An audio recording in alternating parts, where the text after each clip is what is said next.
membahas soal keyakinan seorang muslim. Jika kita berbicara dalam keyakinan, kita harus mengerti dulu apa konteks keyakinan ini. Apa itu keyakinan? Apakah keyakinan itu sama dengan sebuah kepercayaan? Keyakinan muslim, kepercayaan muslim, apakah sama? Apakah sama? Sama. Gimana ini? Sama apa enggak? Sama. Kalau spek enggak. Kenapa? Oh, aduh. Enggak tahu. Nih, sama apa ya? Keyakinan sama kepercayaan. Sama. Nih, sama. Keyakinan sama kepercayaan sama. Sama. Nih, keyakinan dan kepercayaan sama enggak? Sama. Sedikit. Jadi teman-teman, ada beberapa orang yang berpendapat bahwa keyakinan dan kepercayaan itu adalah satu yang berbeda. Bahwa keyakinan sama, cuma dalam apa yang berbeda.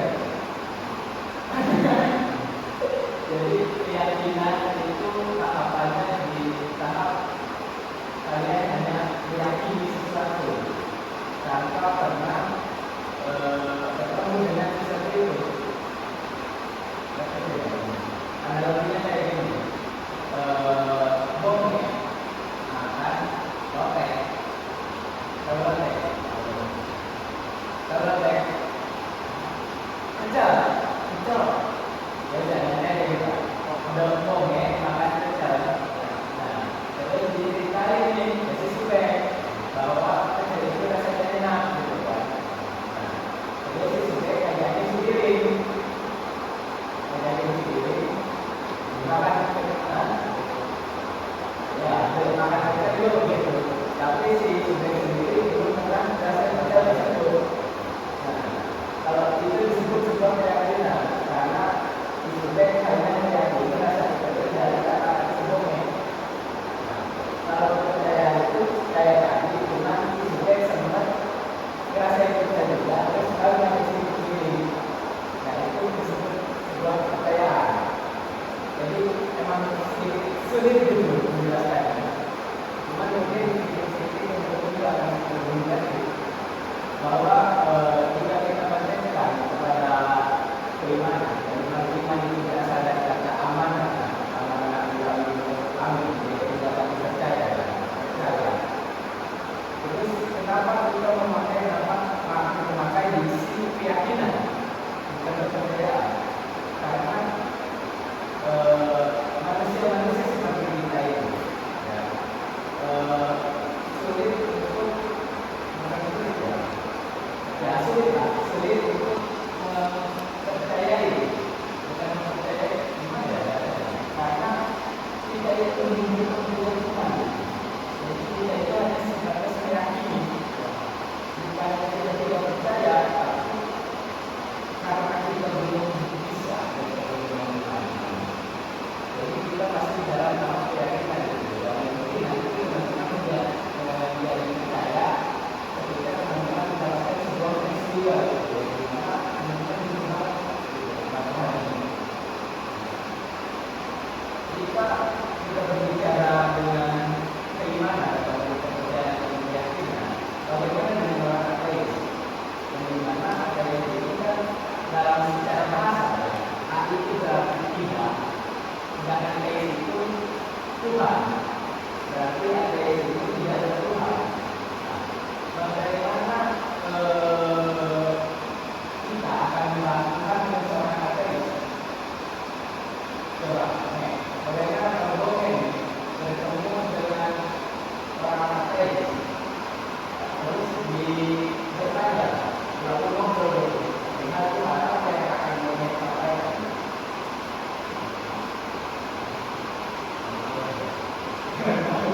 Kalau survei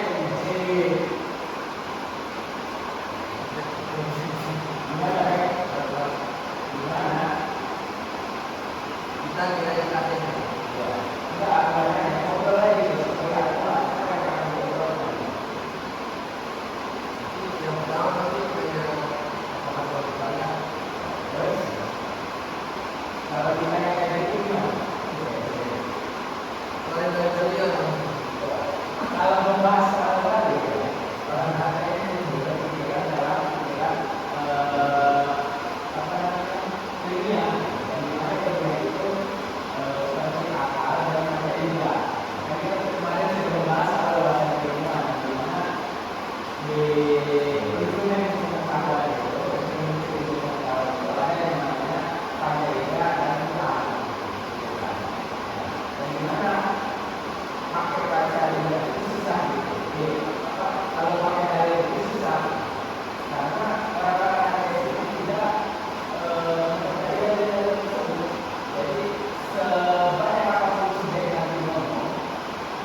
Gimana? Oke, ada dijawab dulu. Coba, anggaplah saya kata itu. Anggaplah saja di baju tidak menjaga. Tuhan itu ada nggak sih? Ya, apa jawabannya? Nggak ada, kata ada. Kalau Tuhan ada, aku bukti konkret yang menunjukkan bahwa Tuhan itu ada.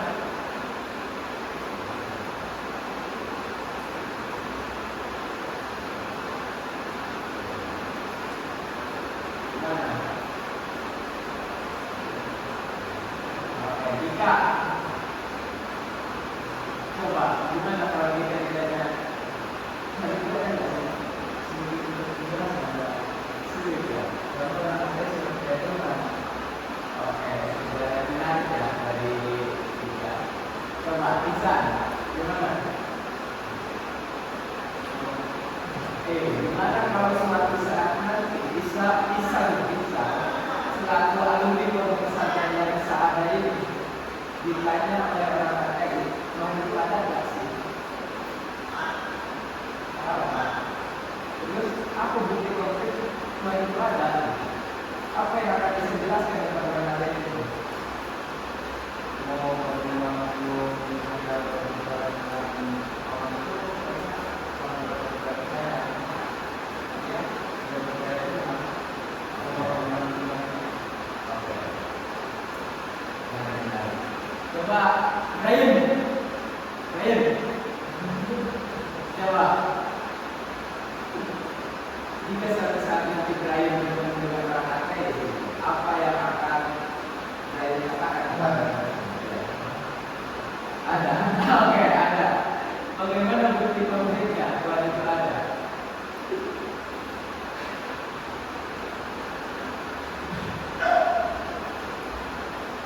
Gimana? Oke. Nih ya, anggaplah saya orang ateis di sini. Dan Ibrahim ini orang Muslim, bukan lulusan pondok pesantren. Dan kebetulan ketemu dan ngobrol gitu. Tuhan itu ada nggak sih? Apa buktinya? Apa? Buktinya apa?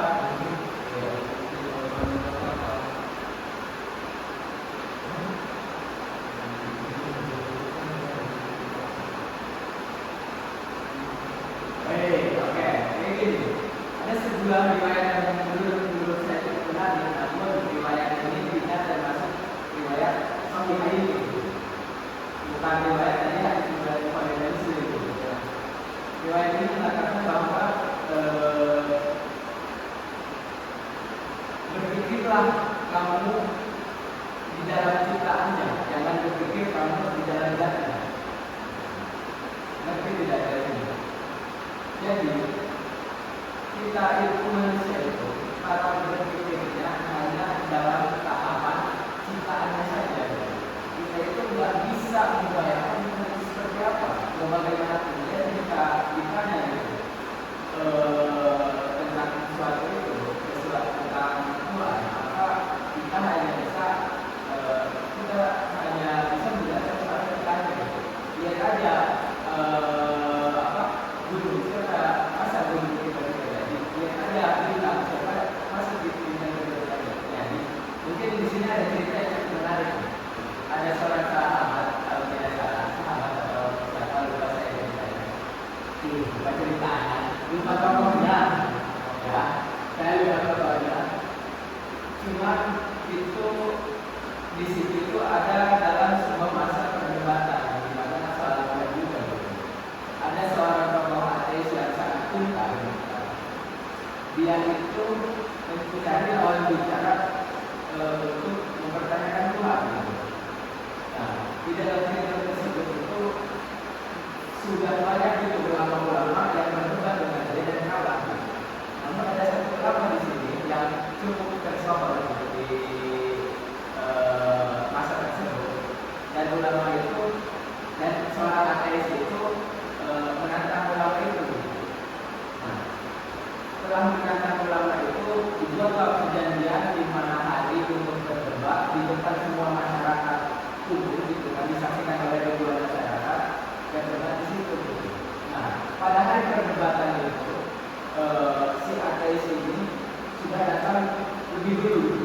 udah lama gitu, udah duluan lah gitu. Sebelum masyarakat kumpul pun ATS itu tidak ada gitu. Nah, selang 1 jam masyarakat sudah mengumpul, selang 2 jam, 3 jam, 4 jam, cuma pulang itu udah mau apa? Nggak datang gitu. Nggak datang untuk apa namanya menghadiri pertemuan tersebut. Nah, di situ tongkatlah si ATS ini. Dan dia berkata, ulama ini takut berdebat dengan saya karena sebenarnya memang Tuhan itu tidak ada.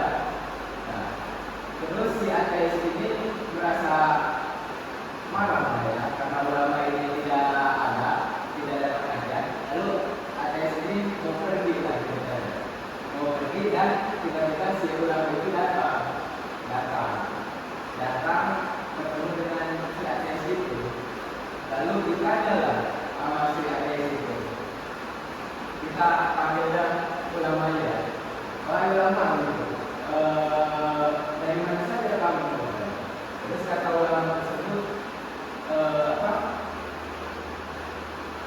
berbicara ulama tersebut itu, saya katanya perahu saya itu hancur gitu kan. Terus saya tadinya tidak bisa datang gitu, tidak bisa hadir gitu, karena rumah ulama tersebut disebar di seberang sungai gitu kan. Nah, terus ulama tersebut berkata, itu saat saya mau balik ke rumah dan tidak mau menghadiri acara perdebatan ini, tiba-tiba ada petir menyambar sebuah pohon dan pohon itu jatuh katanya. Terus tiba-tiba ada kapak terbang, ngapakin pohon itu jadi sebuah kapal itu. Terus tiba-tiba ada ranting-ranting itu jatuh jadi sebuah dayung gitu, untuk dayungan kapal tersebut. Di situ ATS itu langsung berkata, mana ada hal yang tiba-tiba seperti itu katanya. Nah, di situ ulama itu langsung menjawab, begitupun dengan alam semesta, nggak ada yang tiba-tiba. Nggak mungkin tiba-tiba ada matahari, nggak mungkin tiba-tiba ada langit, nggak mungkin tiba-tiba ada bumi, kayak gitu. Nah, di situ ATS pun merasa bingung gitu jawabnya, dan perdebatan itu langsung selesai dan semua orang langsung percaya kepada Tuhan. Gitu. Nah, ada logika, sebetulnya ada pembahasan yang menarik soal ATS ini. Ini dikatakan oleh seorang ahli yang bernama Paul Nur, kalau tidak salah ya. Paul Nur ini mengatakan bahwa ATS itu sebetulnya bukan orang yang tidak mempercayai Tuhan, tapi orang yang meragukan keberadaan Tuhan. Karena ya seperti yang kita tahu, Tuhan itu tidak bisa dilihat, Tuhan itu tidak bisa disentuh. Jadi Paul Nur ini mengatakan bahwa Tuhan, orang ATS ini meragukan Tuhan, bukan mengiyakan Tuhan. Karena kan ATS ini dibawa oleh Lenin ya, itu ajarannya Marxisme kalau tidak salah. Nah, terus si Paul ini juga berkata bahwa si ATS ini bukan berbicara Tuhan itu tidak ada, tapi saya tidak tahu Tuhan itu ada apa enggak. Kayak gitu. Makanya dari itu teman-teman harus meyakini terlebih dahulu konsep soal ketuhanan ini. Oke. Sebelum itu kita coba saya tanya satu-satu.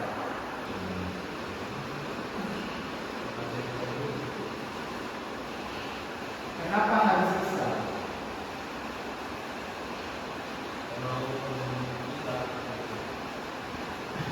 Oke.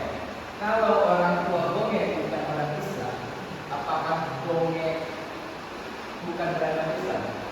Tidak akan menurut Islam.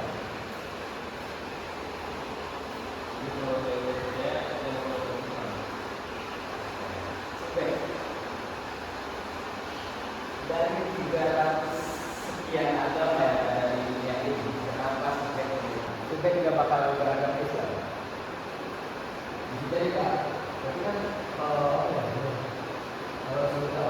kita Kristen dari pimpinan yang mau Islam itu Tapi Sufyan tidak bertemu dengan orang Islam di selama hidup. Apakah Sufyan akan Kristen aja gitu?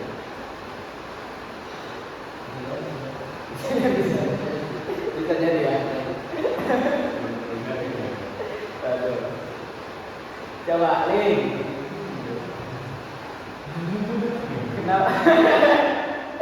Kenapa memilih Islam?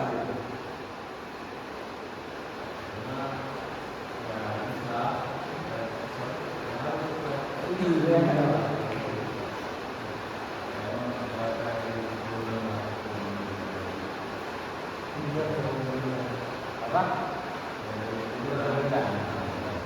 Berarti ya kayak tadi berarti kalau orang tuanya bukan Islam berarti ini tidak bakal masuk Islam.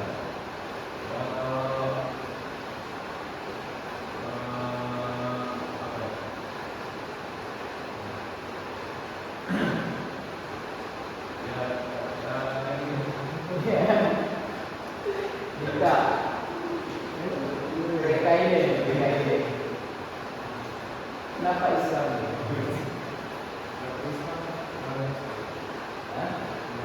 Karena harus Islam. Karena harus Islam.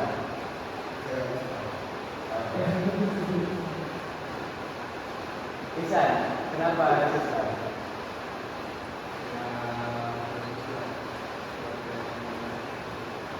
Yakin. Dika, kenapa harus Islam? Islam. Kenapa harus Islam? Masyarakat yang percaya kepada Islam, kalau belum mengalami ilmu Islam dari mana, tapi insya Allah percaya kepada Islam. Oke, teman-teman ini di dunia ini sekarang itu agama itu ada kalau tidak salah itu 300 sekian gitu ya agama, yang dimana semua agama itu memiliki kitab sucinya di masing-masing. Dan 3 agama, jika ditanya kenapa Islam, karena Islam ini diturunkan oleh Tuhan langsung. Tapi kan semua agama samawi diturunkan oleh Islam Tuhan langsung.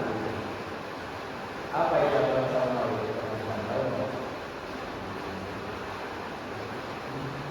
Samawi, agama dari langit, itu artinya. Jadi agama Yahudi, agama Nasrani, Kristen, agama Islam, itu namanya agama samawi. Nah, oke.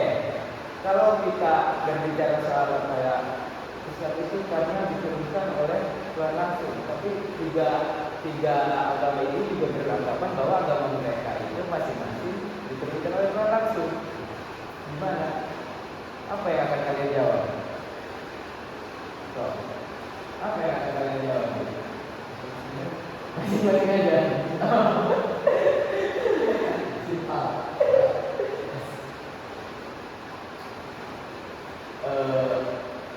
Kalau bisa kita jawab dengan kan kita di apa sih dalam sejarah juga kitab suci yang menyempurnakan semua agama samawi itu kan Al-Quran. Terus emang kitab suci yang lain kenapa?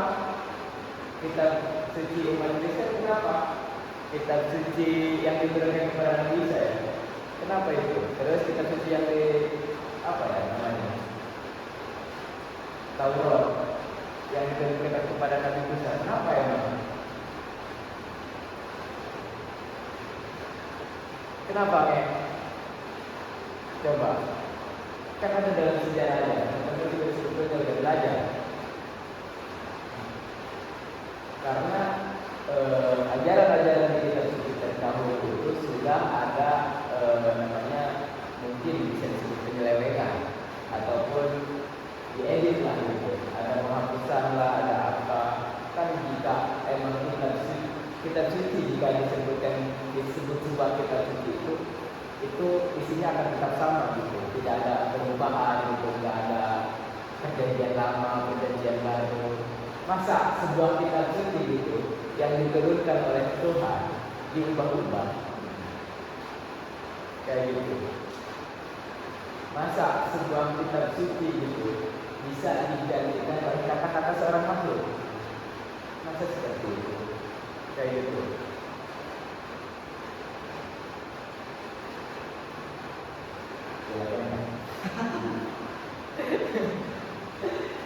Terus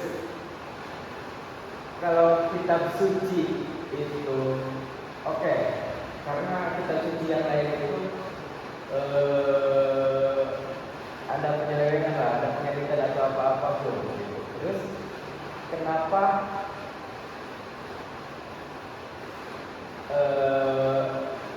agama Islam ini bisa dikatakan agama yang paling benar?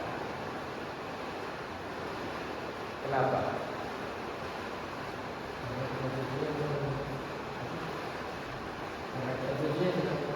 Kenapa? Karena orang itu ya kayak orang itu dia makanya Berapa itu ayat dalam Al-Quran? ayat Pernah hitung sendiri? Hitung lagi. Serius? Hitung lagi ada berapa? Hitung lagi. Hitung lagi. Jangan ditanyakan, hitung lagi aja.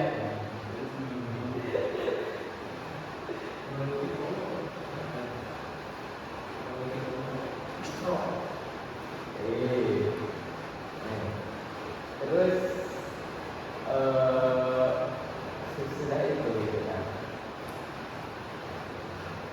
Lalu ditanyakanlah gitu kepada diri kita sendiri, sejak kapan saya Islam? Sejak kapan?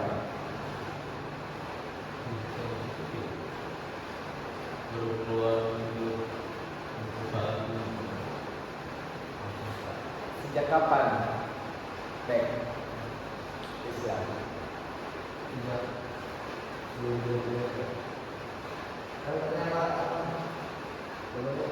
Kalau mulai itu kan dia itu bakal dipertimbangkan kan, jadi dia bakal misalnya dulunya atau enggak Terus dia yang mengatakan itu dia bakal juga. Jadi memang kalau dia berang buat buat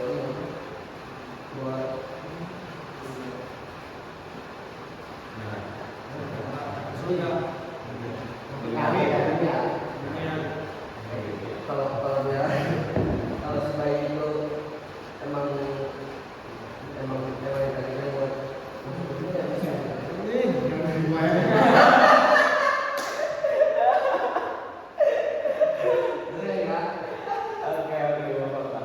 sejak kapan kamu masuk Islam? Dari bayi. Kenapa? Dari bayi. Karena orang tua. Coba, Dik, sejak kapan masuk Islam?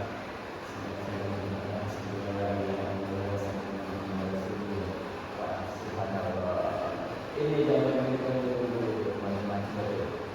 Karena di dalam lafaz asyhadu alla ilaha illallah itu teman-teman tahu lah, asyhadu itu berasal dari fi'il apa?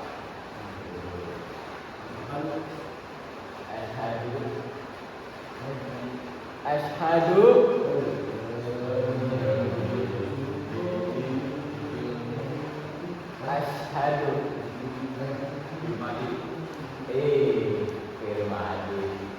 asyhadu domirnya di depan. Fi'il apa?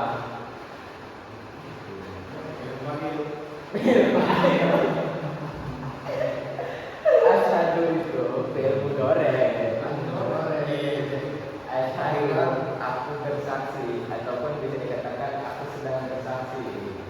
Jadi jika ditanya sejak kapan kamu Islam, sejak saya mengatakan asyhadu alla ilaha illallah wa asyhadu anna muhammadar rasulullah.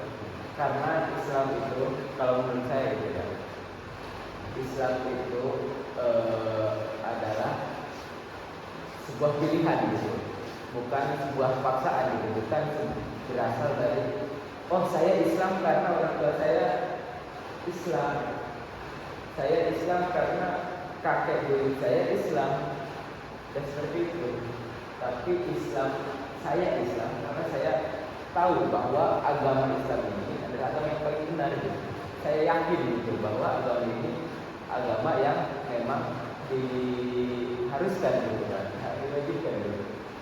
Jadi asyhadu alla ilaha illallah wa asyhadu anna muhammadar rasulullah, aku bersaksi bahwa dia adalah selain Allah dan Nabi Muhammad adalah utusan Allah. Nah, mungkin pada dasarnya agama-agama yang ada saat ini itu bisa bukan agama yang ini ya, cuman bisa maksudnya masih memiliki celah, memiliki bisa dikritik dari segi manapun gitu ya. Cuman kalau di Islam sendiri mungkin banyak ya, maupun kayak sepertinya kenapa kamu gak memilih Islam? Karena di Islam itu katanya memunculkan feudalisme. Apa itu feudalisme? Adalah feudalisme itu seperti ini yang kuat gitu, apa? Terlalu percaya lah gitu. Bukan terlalu percaya, fanatisme, terlalu fanatik gitu. Ke gurunya, ke kiai gitu kan. Agama Islam itu sering menunjukkan feudalisme katanya. Terus banyak film-film yang menunjukkan hal yang seperti itu. Contohnya Wali lah, teman-teman tahu kan, film Wali itu namanya feudalisme teman-teman. Nah, feudalisme itu muncul karena kefanatikan terlalu tinggi gitu kepada seorang kiai, padahal Islam itu dilihat dari agamanya gitu, bukan dari sosoknya. Karena jika kita melihat sosok sekarang ini, nggak ada sosok yang mungkin ya, kalau setemu saya ya gitu ya, selama hidup saya nggak ada sosok yang benar-benar mencerminkan Islam sendiri gitu. Kecuali mungkin Nabi Muhammad, ataupun mungkin nanti akan ada Imam Mahdi atau Nabi Isa gitu kan di hari nanti. Jadi sekarang itu belum ada sosok gitu yang mencerminkan Islam itu sendiri. Jadi kita itu melihat agama itu dari sistematis agamanya. Contoh untuk mengurangi kemungkinan kayak gimana, kan ada dalam Islam dengan zakat, terus untuk hal-hal yang lainnya. Nextnya, yuk. Ngomongnya, oke. Jadi kita itu melihat agama itu dari sistematikanya. Jadi dari pengelolaan kemiskinannya kayak gimana, kan di Islam ada kayak hukum gitu kayak gimana. Kan Islam itu ada hukum yang menangani balas tangan itu. Walaupun mungkin saat ini hukum Islam yang itu yang kayak menangani balas tangan kayak gitu bukan kurang. Banyak orang yang beranggapan tidak sesuai lah gitu dengan keadaan masyarakat saat ini, yang dimana bisa dikatakan tidak adil gitu. Karena gimana ya, membunuh orang harus dibunuh lagi gitu kan. Kan maksudnya apalagi untuk diterapkan di Indonesia itu sangat sulit gitu kan. Karena banyak di Indonesia ini masyarakatnya bukan hanya Muslim saja gitu kan.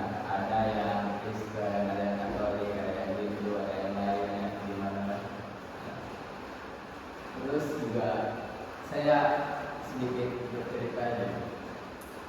Ada di mata kuliah itu sedang membahas sebuah yang namanya lupa pembahasannya apa, tapi mengenai tentang NU dan Muhammadiyah, yang dimana teman-teman itu mengkritik lah gitu tentang NU dan Muhammadiyah ini. Lalu ada seseorang yang berpendapat bahwa NU dan Muhammadiyah itu sudah tidak benar gitu untuk dibahas, sudah tidak relevan gitu. Kayak seperti pembahasan NU dan Muhammadiyah paling dari dulu kayak gitu kan. Cuman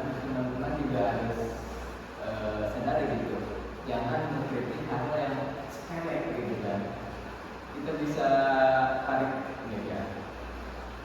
Saya lupa tahunnya, sorry ini lupa tahunnya. Cuman dulu itu NU dan Muhammadiyah ada dalam satu organisasi yang sama, namanya Masyumi. Ini hal yang menarik menurut saya tentang NU dan Muhammadiyah. Tapi ini udah di luar konteks keyakinan Muslim gitu. NU dan Muhammadiyah dan ormas-ormas lain itu ada dalam satu organisasi masyarakat yang sama, namanya Masyumi. Cuma pada saat itu NU ini keluar barisan dari Masyumi. Nah, keluar barisan dari Masyumi, jadi NU ini tidak Masyumi lagi. Lalu organisasi-organisasi yang lain juga mulailah keluar dari Masyumi, sampai Muhammadiyah berdiri sendiri kayak gitu. Nah, dan gerakan-gerakan NU ini itu cenderung akomodatif terhadap pemerintah. Apa itu akomodatif? Boleh dikatakan mendukung, tapi kalau dalam kamus besar bahasa Indonesia menyesuaikan. Akomodatif terhadap pemerintah, jadi NU ini selalu menyesuaikan terhadap peraturan pemerintah gitu. Contohnya pada saat itu ada yang namanya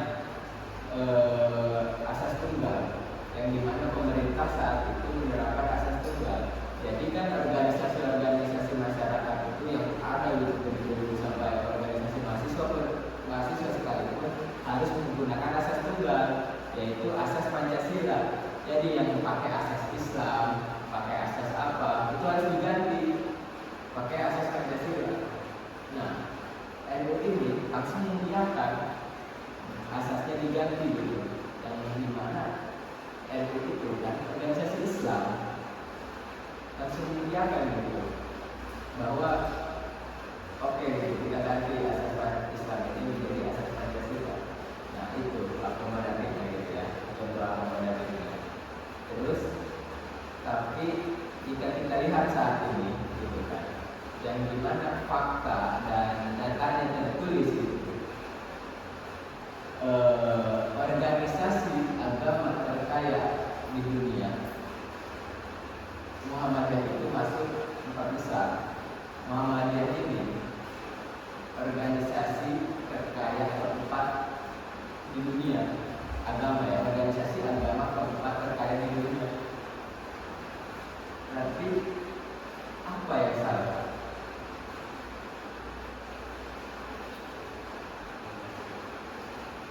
Apa yang salah? Berarti ada yang salah dong dari pengelolaan keuangan Nahdlatul ini gitu kan, yang begini gitu kan. Terus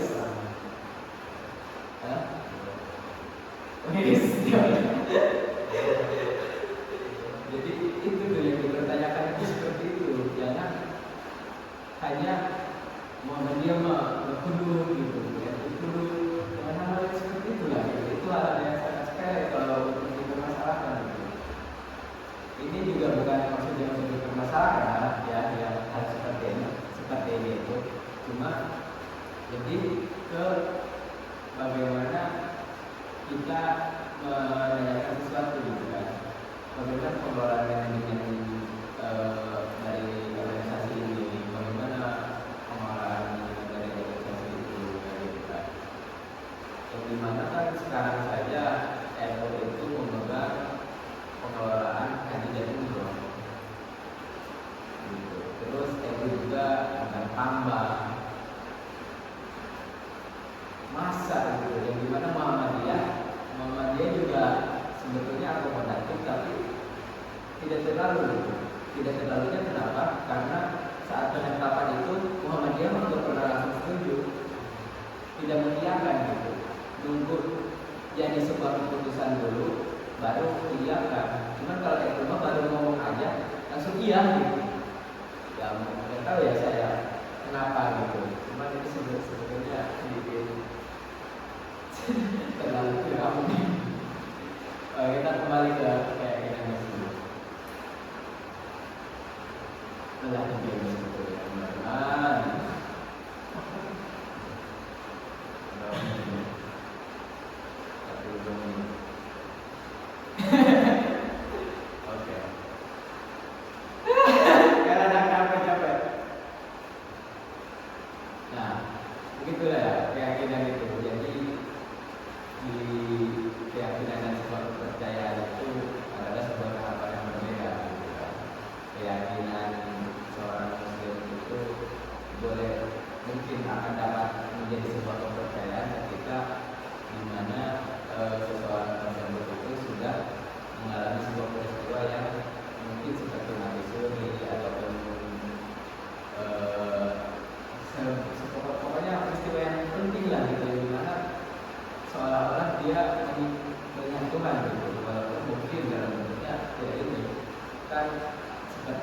dibilang tadi kan kita itu hanya bisa dalam riwayat tadi berpikirlah dalam ciptaannya, jangan berpikir di dalam zatnya, karena Allah sendiri itu kan berfirman bahwa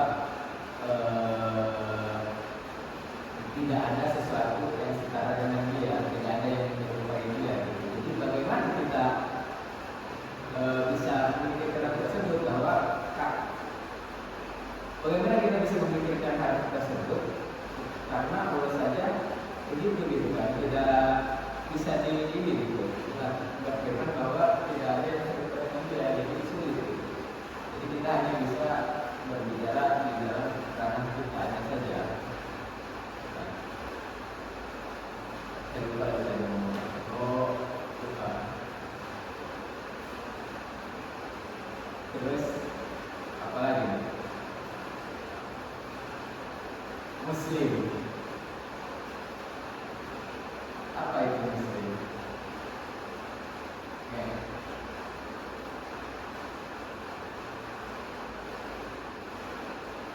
Oke, yang ke situ dulu. Di dalam Islam ini teman-teman, ada dua doktrin yang terdapat dalam agama Islam ini. Yang pertama itu namanya doktrin ilmiah. Yang kedua itu namanya doktrin literal. Doktrin ilmiah itu seperti yang sudah saya bahas ya, kayak Pancaindra, kayak ini. Jadi hal-hal yang menggunakan ilmiah gitu, menggunakan teori, menggunakan ini. Di Islam itu ada doktrin ilmiah, terus ada doktrin literal. Doktrin literal ini kayak pamali itu, ya.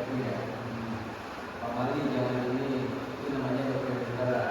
Nah, coba nikah ini beragama Islam pakai doktrin literal atau doktrin ilmiah?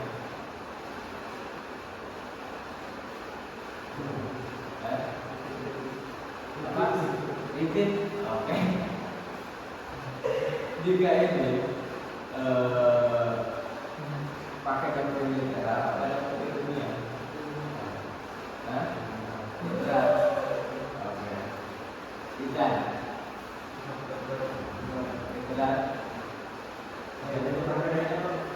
Doktrin ilmiah itu hal yang menggunakan teori gitu, kayak ada pembuktiannya gitu. Sedangkan doktrin literal itu kayak alat hiburnya itu yang beredarnya masyarakat gitu, yang belum ada ininya gitu, pembuktiannya.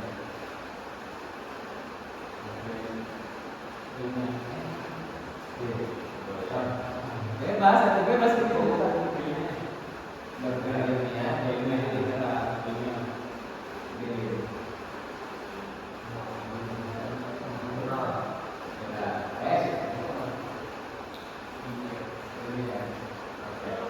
Sebetulnya teman-teman, agama Islam ini kita itu tidak bisa memilih salah satunya, salah satu doktrin tersebut, nggak bisa.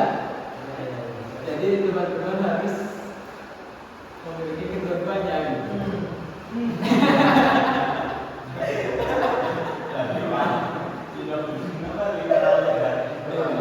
Soalnya bagaimana membuktikan soal Islam itu? Bagaimana? Kalau dulunya,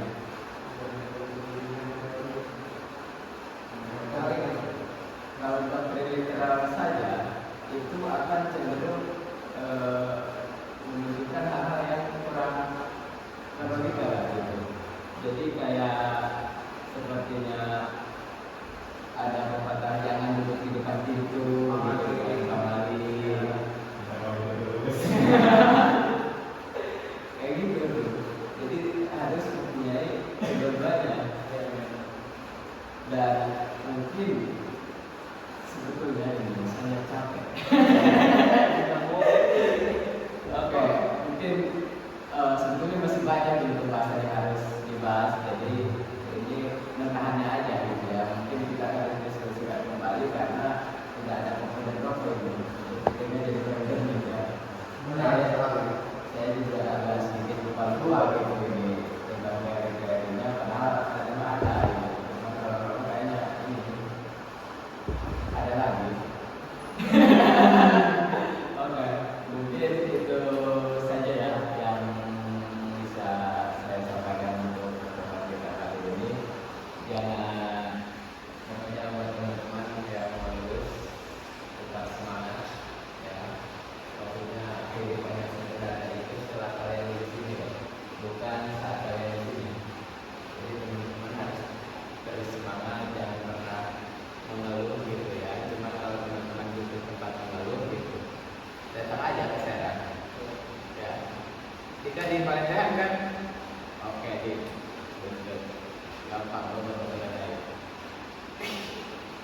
Oke, cukup sekian ya catatan untuk kita semua. Cara terbaik untuk mengerti adalah menjalani. Terima kasih. Assalamualaikum warahmatullahi wabarakatuh. Waalaikumsalam.